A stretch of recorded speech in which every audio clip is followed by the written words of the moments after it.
नमस्कार. आज सकाळी पुन्हा एकदा मी स्वतःला एकच प्रश्न विचारला. मी नेमकं काय करते? सकाळी उठल्यापासून घरकाम, मुलांची शाळेची तयारी, डबा, स्वयंपाक आणि मग मध्येच आठवतं, अरे आज यूट्यूबसाठी व्हिडिओ पण शूट करायचा आहे. कॅमेरा काढायचा, स्क्रिप्ट बघायची, शूट सुरू करायचा आणि तेवढ्यात आई माझी वही कुठं आहे? आई पाणी दे ना. आई मला हे सापडत नाही. आणि पुन्हा कॅमेरा बंद.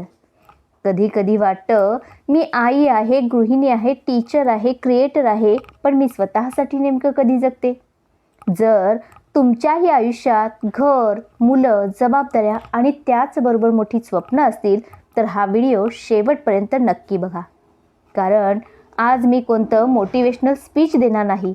आज मी माझं खरं आयुष्य तुमच्यासमोर ठेवणार आहे. पूर्वी मला वाटायचं ज्यांचं करिअर मोठं होतं त्यांच्याकडे खूप वेळ असतो, पण नंतर कळलं त्यांच्याकडे वेळ नसतो, ते वेळ तयार करतात. माझा दिवसही तुमच्यासारखाच असतो. सकाळपासून रात्रीपर्यंत कामच काम. कधी भाजी चिरताना नवीन व्हिडिओची आयडिया येते, कधी पोळ्या लाटताना टायटल सुचतं, कधी मुलांना अभ्यास शिकवताना स्वतःचा TETचा अभ्यास आठवतो, कधी एडिटिंग, कधी रात्रीचे 12 वाजतात आणि दुसऱ्या दिवशी पुन्हा सकाळचे 6 वाजतात. काही लोक म्हणतात, इतकं कशाला करतेस, आराम कर, इतका ताण घेऊ नको. पण त्यांना माझं स्वप्न दिसत नाही. त्यांना फक्त माझा थकवा दिसतो. सगळ्यात कठीण काय असतं माहिती आहे? सगळ्यांना खुश ठेवण्याचा प्रयत्न. घरही व्यवस्थित हवं, मुलांनाही वेळ हवा, नवऱ्यालाही वेळ हवा, स्वतःचं करिअर पण पुढे न्यायचं आहे आणि स्वतःची तब्येतही सांभाळायची. कधी कधी रात्री सगळे झोपल्यावर मी स्वतःला विचारते, आज मी माझ्या स्वप्नांसाठी काय केलं? उत्तर खूप छोटं असतं.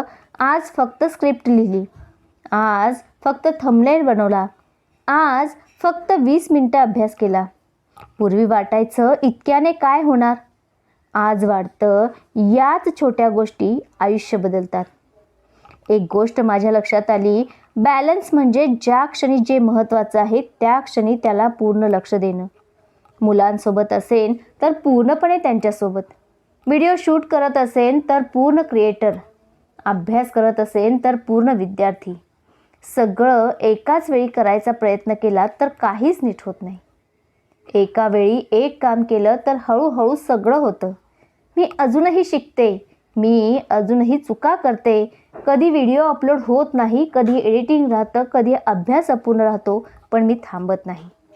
जर तुम्हीही घर सांभाळत असाल, मुलं सांभाळत असाल, जॉब करत असाल किंवा स्वतःचं काहीतरी सुरू करत असाल तर स्वतःला एक गोष्ट नक्की सांगा, माझा वेग कमी असू शकतो पण माझी दिशा योग्य आहे.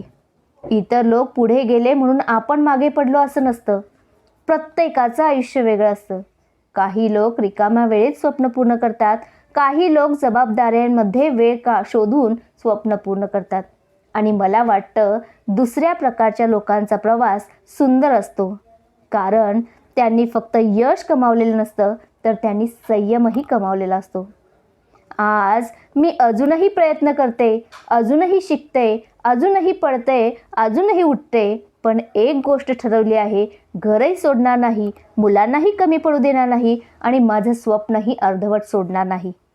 कदाचित माझा प्रवास थोडा संथ असेल, पण एक दिवस मी मागे वळून बघेन तेव्हा स्वतःलाच म्हणेन, धन्यवाद त्या दिवसांसाठी जेव्हा सगळं कठीण होतं पण तरीही तू थांबली नाहीस.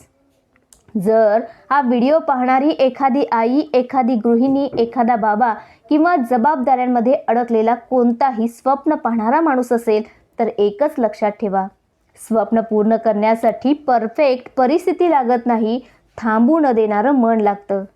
जर हा प्रवास तुमच्यासारखाच वाटला असेल तर कमेंटमध्ये एकच शब्द लिहा, प्रयत्न सुरू आहे. आपण सगळे एकमेकांना आठवण करून देऊ की हळूहळू चाललं तरी चालेल, पण थांबायचं नाही. चला एकमेकांना प्रेरणा देत आणि प्रेरणा घेत राहूया. Inspire and be inspired. धन्यवाद.